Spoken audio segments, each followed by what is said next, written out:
He is the worst serial killer in Russia's history. He just liked to kill. His eyes are very unpleasant. He has the look of a cornered predator. For years, he kept a city in fear. For years, he taunted the police. We just wanted to catch him, to stop people being killed. He preyed on the lonely and vulnerable.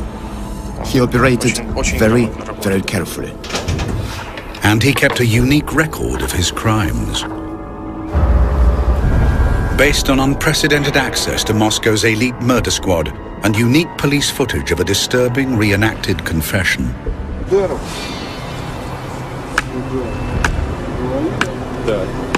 This is the untold story of the hunt for Russia's most prolific serial killer.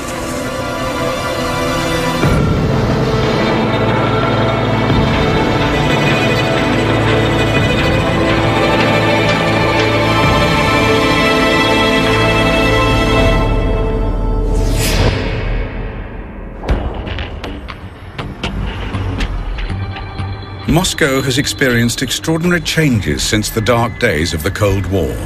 Today, it's a place of fabulous wealth and grinding poverty, of postcard cathedrals and tough housing estates. And it's also the backdrop for the most notorious serial killer in Russian history. Bitsa Park is an extensive wooded area covering 22 square kilometers of southern Moscow. It's a popular spot where ordinary Russians play chess or just enjoy a pleasant stroll. But for years, it hid a grisly secret. On Saturday, October the 15th, 2005, Moscow police find the dead body of 31-year-old Nikolai Worobyev. He suffered terrible injuries to the head.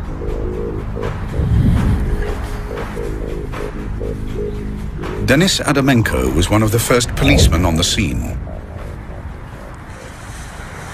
It was here, exactly at this place, where we found one of the victims. Of course, when we found him, it wasn't a pleasant sight. He had numerous brain injuries. A bottle was stuck into the head and the brain was strewn all over the ground nearby. A month later, another body turns up, that of 63-year-old Nikolai Zakharchenko.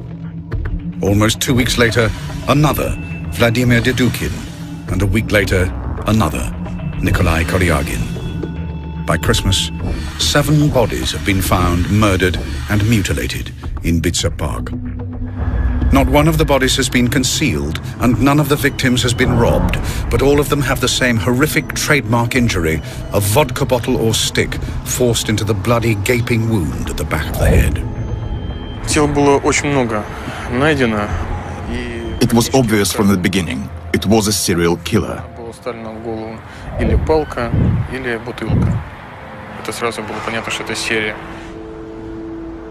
Complex homicide investigations are handled by Moscow's elite murder squad. And their most senior and experienced investigator is Andrei Supranenko. Often clashing with Moscow's criminal underworld and handling the city's most violent murders, he's used to dealing with complex and dangerous cases, the kind that cost his predecessor his life. I took this criminal case for investigation in February 2006, when it became clear that we were dealing with a serial killer. With 7 bodies discovered by police and a serial killer on the loose, Moscow becomes a city in fear. Investigative journalist Yana Zhalkinskaya is immediately drawn to the case and begins to cover the story for the Russian and British press. We realized that it's a serial killer, it's a maniac operating in Bitsa Park. We called him Bitsa Maniac. People were frightened, and Bitsa Park is a very popular place for recreation, but the people were scared to go there because there was a feeling of danger. Despite discovering so many bodies, police have few clues to the identity of the Bitsa maniac. Убийца не оставлял ни одного следа. The killer didn't leave any trace. We tried to pick up different objects from the crime scene, but our analysis didn't show any trace. No fingerprints, nothing. He operated very, very carefully. Очень грамотно работал. The investigators need all the help they can get. They turn to the one man who can assist them. Professor Vladimir Vorontsov is one of Moscow's most senior and experienced forensic examiners. He's been inspecting murder victims in the Russian capital for nearly 40 years. It falls to him to determine the exact nature of the victims' gruesome deaths. All the injuries were inflicted in the head area, and there were very many of them. The most massive injuries would be made on the back and side of the head and on the face. It was like a calling card for this criminal, his signature. These are the skulls of some of the victims found in Bitsa Park, and they have suffered massive injuries.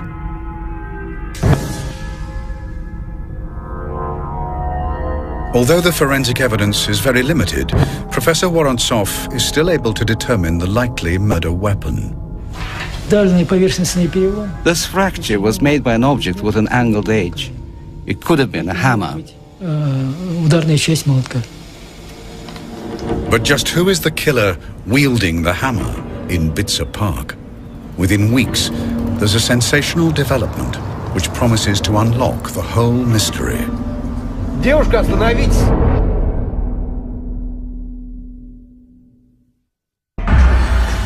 By January 2006, Moscow police have 7 unsolved murders on their hands, all battered with a hammer in Bitsa Park in southern Moscow. All with the same telltale injury, the neck of a vodka bottle embedded in the gaping wound at the back of the head. And for senior investigator Andrei Supranenko, there's virtually no evidence to go on. Whether the killer was a man, a woman or child, nobody knew anything. Whether he lived in the area or used to live there, whether he knew the park well, nobody knew anything. With little concrete information to go on, rumors and theories abound. But one place close by attracts the special attention of the investigators. Could the killer be right under their noses? There is a psychiatric sanatorium on the edge of Bitsa Park. Some of the stable patients would be allowed to go for a walk to Bitsa Park. They would have a day release. And there was this theory that the killer could be the patient of this sanatorium who escaped and was hiding in Bitsa Park and killing people. A considerable number of people were checked. Anyone who was a bit suspicious was stopped and questioned by police. But without a prime suspect, the psychiatric patient theory goes nowhere. But then there was another, more compelling line of inquiry. The victims were mainly men and middle-aged. They were really people nobody cared about and nobody would be looking for. We thought, since it was only men who were the victims from the very beginning, that it might be a woman. No one knew the real motives to the crimes. We were looking at various possibilities. 200 Moscow police stake out Bitsa Park. Their task is to stop and question anybody suspicious. But the park is vast. Covering an area of 22 square kilometers, their chances of catching the killer red-handed are remote.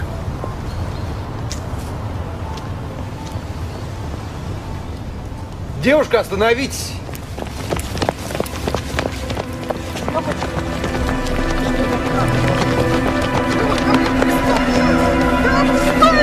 Что вы делаете?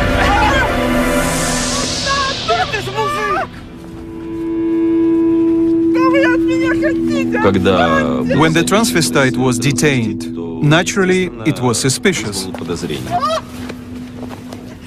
And then the police make a startling discovery. The transvestite is carrying a hammer in his bag. That guy felt like the right guy. But the transvestite claims he only has the hammer to protect himself against attack. When the story gets out, the press has a field day. We thought that this was the right guy, and there were lots of papers with the headlines, "The Bitsomaniac is caught." But the transvestite has a convincing alibi. We suspected he wasn't the killer by the end of the first day. But to check his alibi required almost 24 hours detailed work. And only after it was all done was he released. A week later, 25-year-old supermarket worker Mahmoud Joldashov is murdered.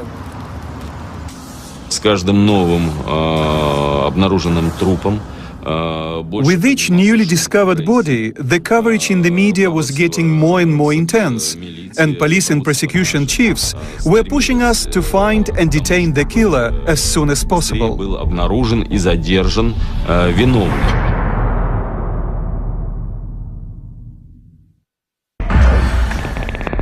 The pressure on the murder squad is becoming intense. They're struggling to keep on top of the growing body count, which now stands at 12.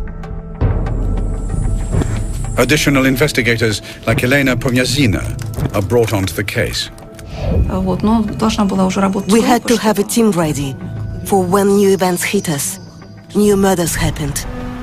Then there is a significant development. At some point, and with a reason which wasn't clear for us, he switched to killing women. In April 2006, investigators find the body of 48-year-old supermarket worker Larisa Koligina. 2 months later, they find a 14th victim. In June 2006, another body was discovered. A body of a woman with the same kind of wounds. Typical ones, like all the others before. So we knew we had another case to be investigated. Then investigators make a crucial discovery: a metro ticket in the murdered woman's coat.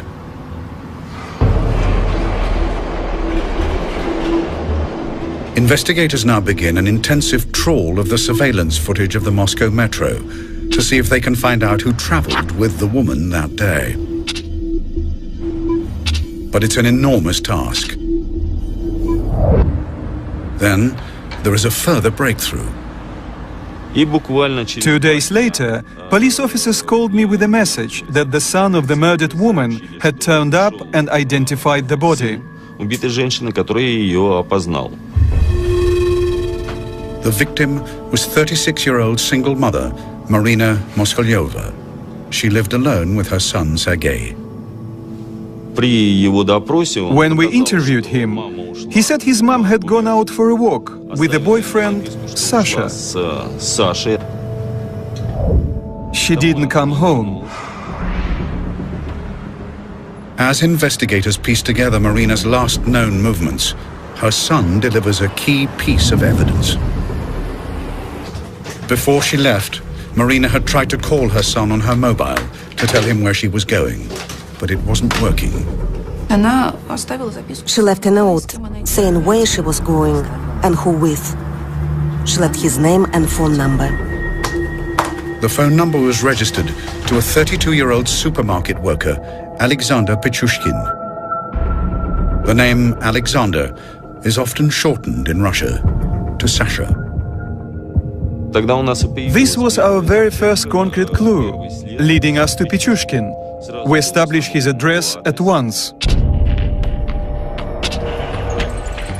At the same time, the investigators uncover the video from the security cameras at the metro station. Whilst combing through the videos, we found Moskolyova with a stranger walking together inside the metro station.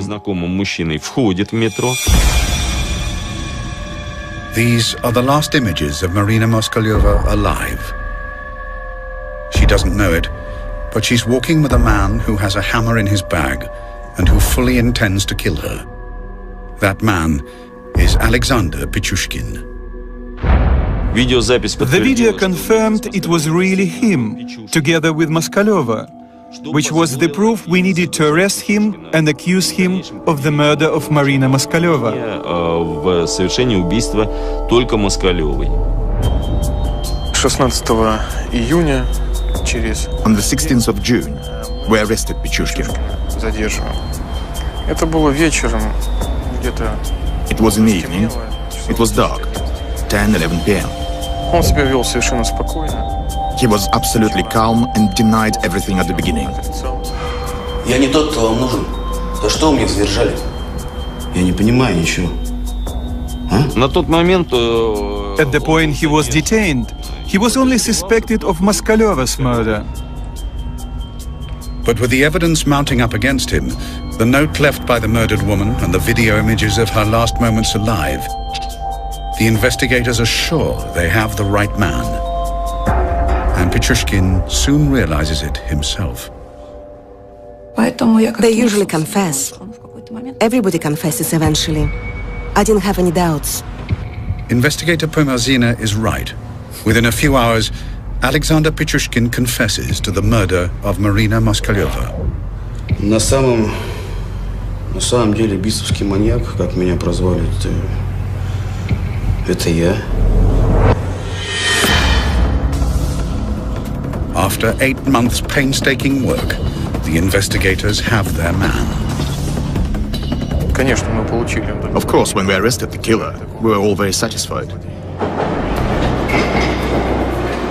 Investigators are now able to piece together Marina's last moments. She'd met Pichushkin on June the 13th. He'd asked her out for a picnic in the park.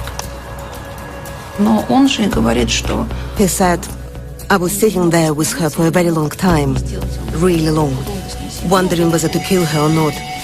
And eventually I decided to kill her because I felt that if I didn't, life would become torture for me.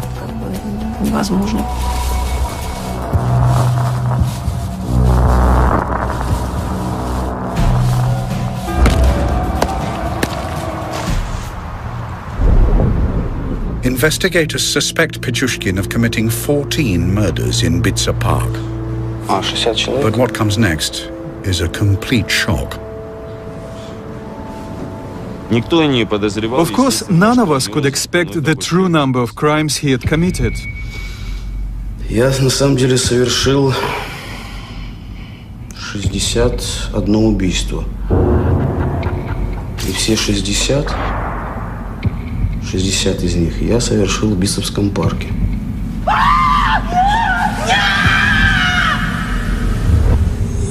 Я 14 лет делал, что я хотел. Я был почти что Богом. It's an astonishing confession. When he confessed, it was a complete shock for everyone because it's an enormous figure. 60 victims would make Pichushkin Russia's most prolific serial killer. More prolific even than the depraved Ripper of Rostov, Andrei Chikatilo. We needed to check it all, which was going to be a great deal of work to do. And then the investigators find something that make them think Pichushkin's story might just possibly be true. After Pichushkin was detained, there was a search of his flat.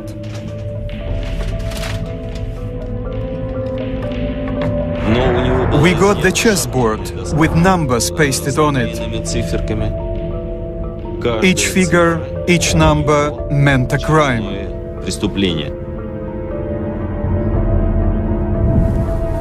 Я хотел убить по одному человеку на каждую клеточку моей шахматной доски.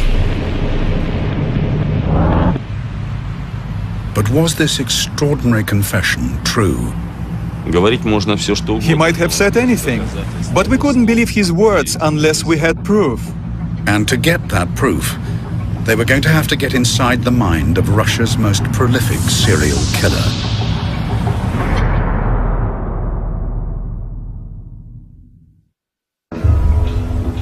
In June 2006, after finding 14 bodies in Bitsa Park, the Moscow murder squad arrest Alexander Pichushkin on suspicion of being the Bitsa maniac. But under interrogation, Pichushkin confesses to not just the 14 they know about. He says he has killed more than 60 people, making him the most prolific serial killer in Russian history. Почти что Богом. But is his claim true? Each of the claims has to be individually checked and proven. It's an enormous task. One of the names Pichushkin provides to investigators is that of Vladimir Fomin, a young man who vanished without trace in 2003. Nikolai Fomin recalls the day his son disappeared. Well, he left on October the 14th, 2003 at about 7 in the evening to buy cigarettes. We never saw him again. He was a very good, responsive, kind man. He helped all his friends and took care of his newborn child. In 2006, investigator Pumyrzina called me. She asked me to come for an interview to Leninsky Prospect. And there I learned that all the cases about the missing people had been combined into one case, the Pichushkin case. To continue building their case against him, prosecutors need to keep Pichushkin talking. The job falls to Valeria Sushkova. My job was to keep him talking, to establish a psychological relationship with him. Я им был как отец. Я открывал им дверь в другой мир. Первое убийство как первая любовь. Его никогда не забудешь. Чем ближе человек, тем приятнее убивать. Получаешь больше эмоций. It was terrible to hear what he was saying, even for me as an experienced investigator, to hear the pleasure and delight in his voice when he described how he smashed their skulls and pushed sticks and bottles into their wounds.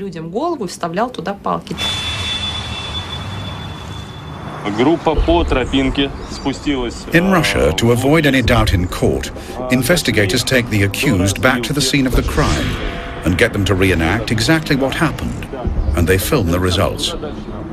In the case of Pichushkin, investigators need to verify his astonishing claims, but they are also keen to deny him the obvious pleasure he takes from reliving his brutal acts of murder. Investigator Maxim Zharkov is the official cameraman.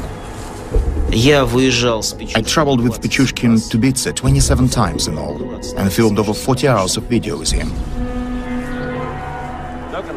Pichushkin has an amazing memory for the details of his crimes.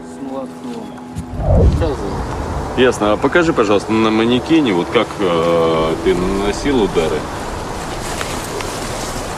Я вот так вот достал молоток, прижал к нему и ударил. Заточенной частью? Нет. Ну, в смысле, заостренной? Тупой. Тупой, да? Тупой часть ударил. Он заорал сильно. Я, по-моему, ударил еще сразу. Он завалился вот так. На бок? На бок. Да, типа такого. Так, и дальше? Дальше я нанес ему еще несколько ударов. По голове. Так. Разбит. Вставил ему бутылку. Так. Водки. Голову. Вначале палки достал, потом все не подходило, я их достал, выкинул. Вставил бутылку. Кипел очень сильно. Даже когда уже мертвый был сам. Ну, вроде раз он ударил, вообще. Именно тем, что он... The fact that he remembered what to him were the significant moments in the tiniest of details was very helpful. He knew the woods very well and showed us the exact places where he was killing people. Denis Adamenko is the officer handcuffed to him throughout his confessions in the forest. I only had one thought. I wanted him to show us as many as he could, to tell us everything. Where he dumped people, where he left them. I wanted as much evidence as I could get.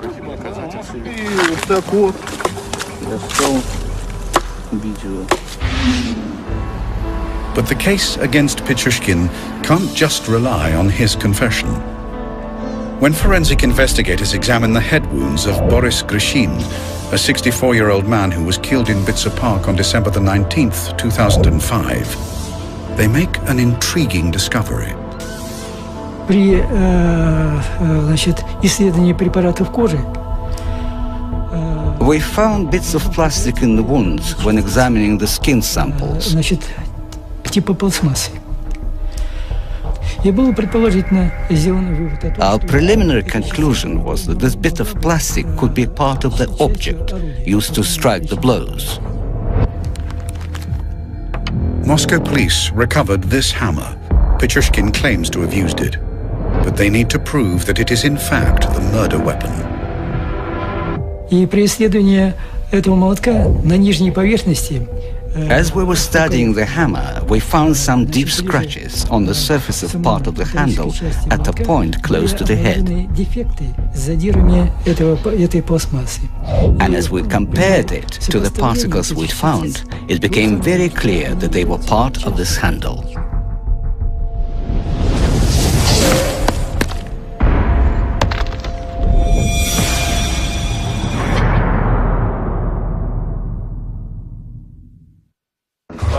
During his filmed confession, Pichushkin reveals many extraordinary murders and also how, as a killer, he grasped any opportunity to take a life.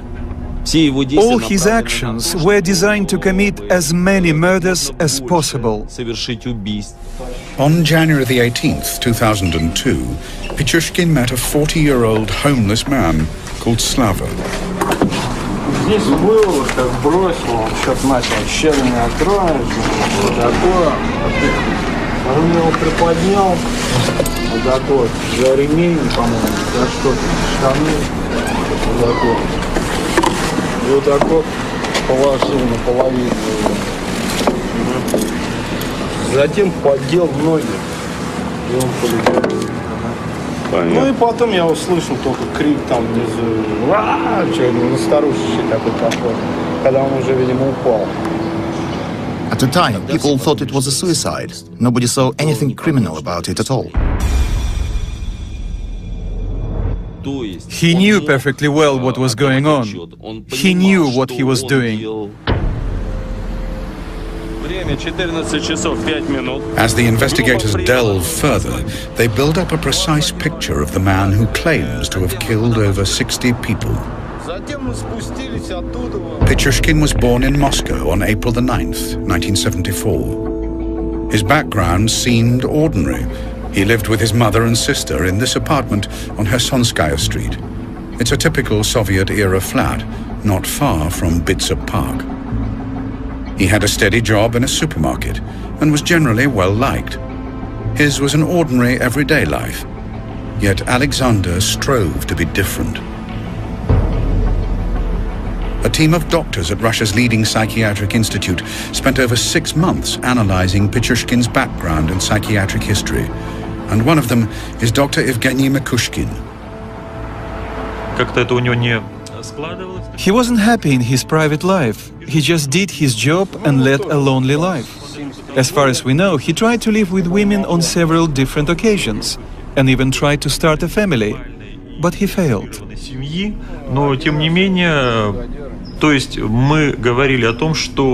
The pattern of behavior that we were witnessing was very complicated. But there was a certain pattern, a striving to murder and to aggressive sadistic activity.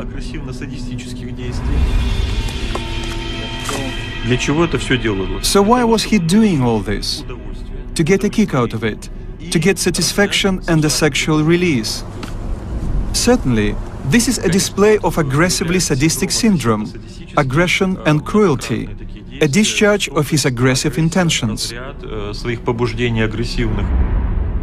His one gift was a knack for getting on with people and putting them at their ease. He could make an acquaintance easily and found it easy to keep contact with them without ever giving his victims a chance to relax and feel the danger. And when the right moment came, he just smashed their heads in.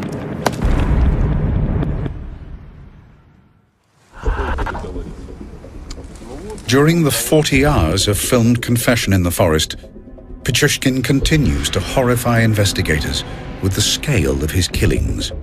Pichushkin led us to the site of a murder we didn't even know about, and there we found the remains of a man who had never been discovered. Кости. О, видите, вот челюсть осталась. Челюсть. Вот еще кости. Ага. The jawbone belongs to a 36-year-old worker from St. Petersburg, Oleg Lorinenko. It was a rather remote place in the forest, and unfortunately, there was little left of that man. Weather and animals had spoiled the body, and there was practically nothing left.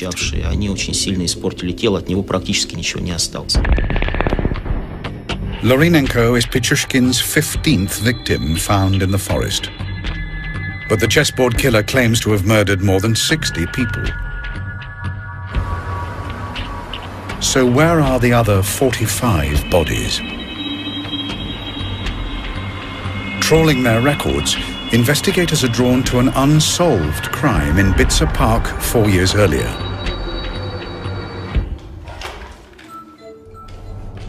In February 2002, local police received a call from a hospital about a patient with curious injuries. Да, это горбольница номер 6. К нам поступила пациентка с черепно-мозговой травмой. Она говорит, что на нее напали. Maria Vericheva had a worrying story about a man she'd recently met, a man called Alexander Pichushkin. Что случилось? Я познакомилась с ним у метро. On February the 23rd, 2002, Maria had met Alexander Pichushkin near Kharkovskaya metro station. She just split up from her boyfriend and was desperate to make ends meet. Я сидела, плакала. Он подошел, спросил, в чем дело. Выпить предложил. Pichushkin offered to sell her some cameras. He told her he'd hidden them in Bitsa Park. Maria Vericheva was pregnant at the time. Завел меня туда подальше. Подвел к колодцу. Говорит, что там спрятана коробка.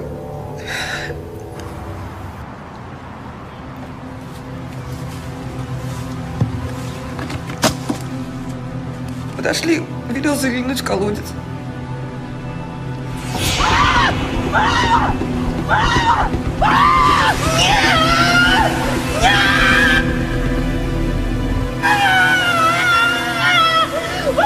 Carried along by the quick-flowing water, Vericheva managed to cling to life by climbing into a disused sewer.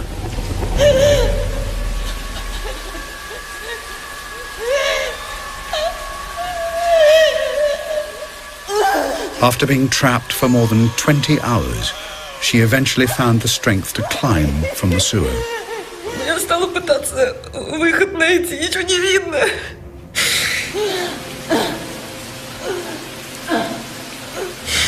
Я все время думала, что ребенка потеряю из-за какого-то подонка. At the time, despite Vericheva's detailed statement, local police decided not to pursue the investigation. I mean, she knew who tried to kill her and knew where to find him.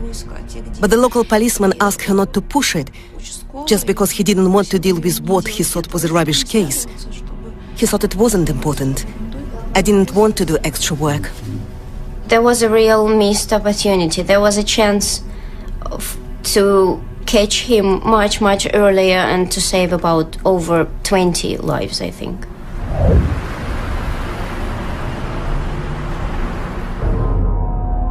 The sewers prove the key to uncovering how Pichushkin disposed of the rest of his victims.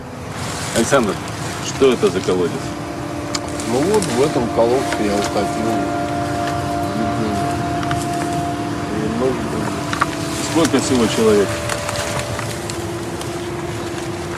Ну сейчас сколько по подсчетам получается человек 16, по-моему.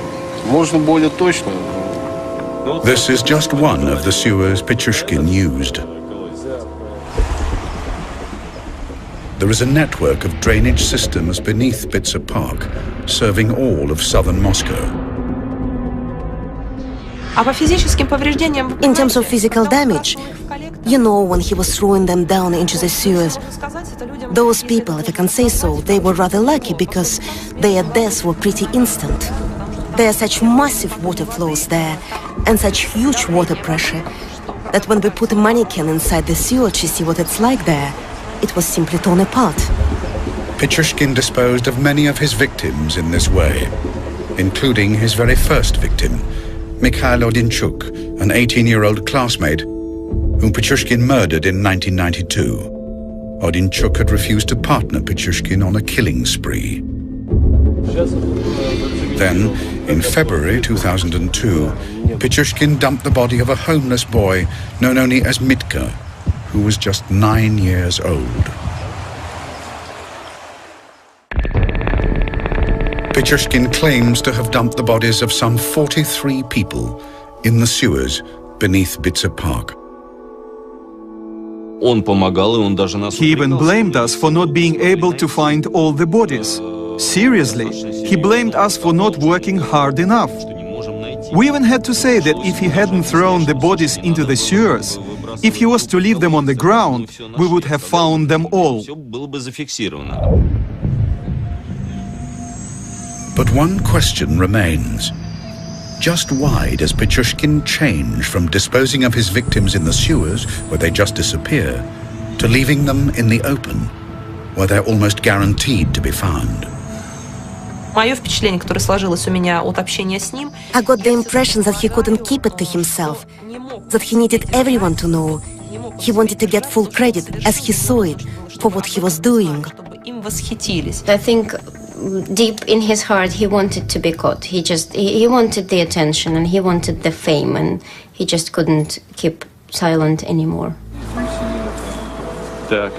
Alexander Pichushkin is about to get his moment in the spotlight.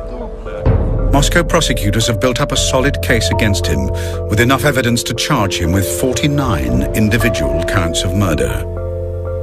Under the gaze of the world's media, the chessboard killer has one last game to play.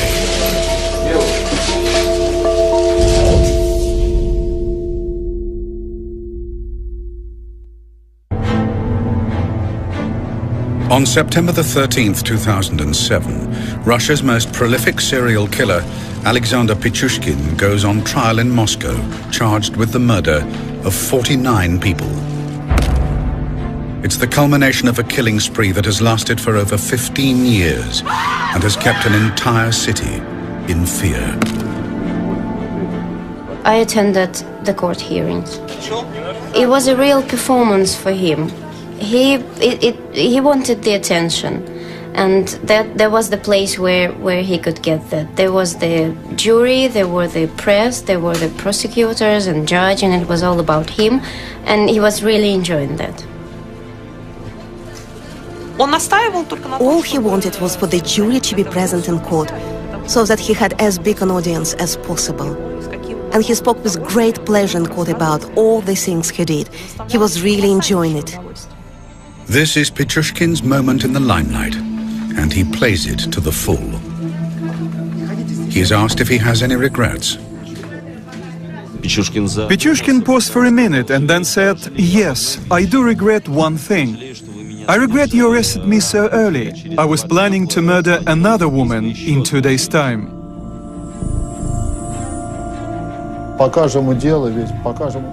Each day the trial heard about 6 episodes, 5 or 6 murders.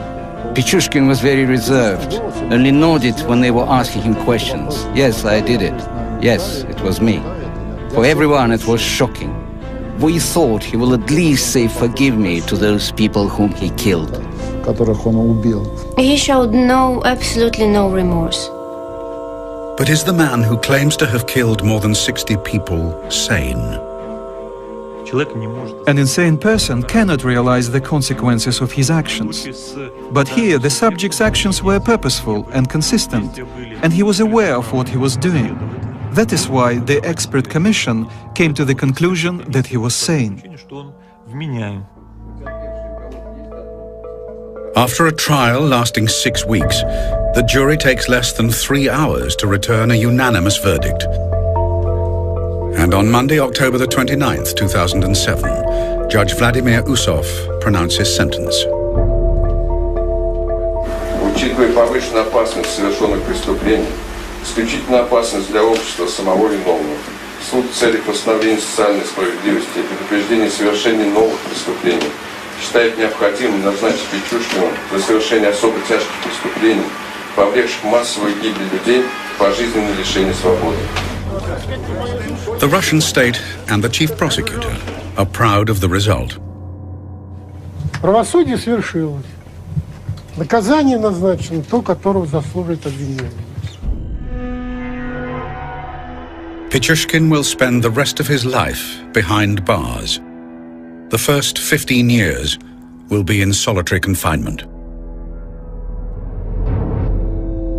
For Nikolai Fomin, the sentence provides justice for the cruel death of his son, Vladimir. There is no punishment higher than life imprisonment. This is as much as you can get. So he will stay in jail for life. Despite the guilty verdict, Vladimir Fomin's body has never been recovered, a fact that provides some small solace for his family. This is hope. This is hope. There is no body. The person may be alive.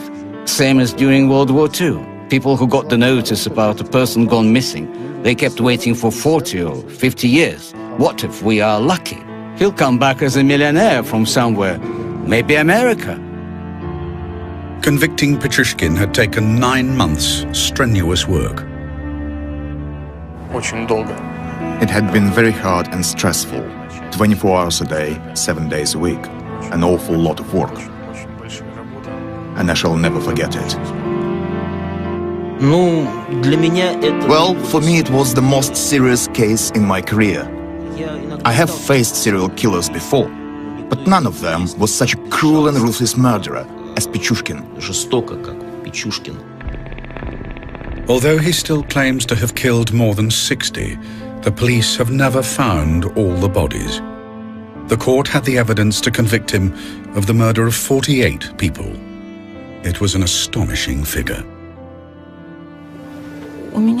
I'd never interviewed a serial killer with so many victims before, but I had had similar cases.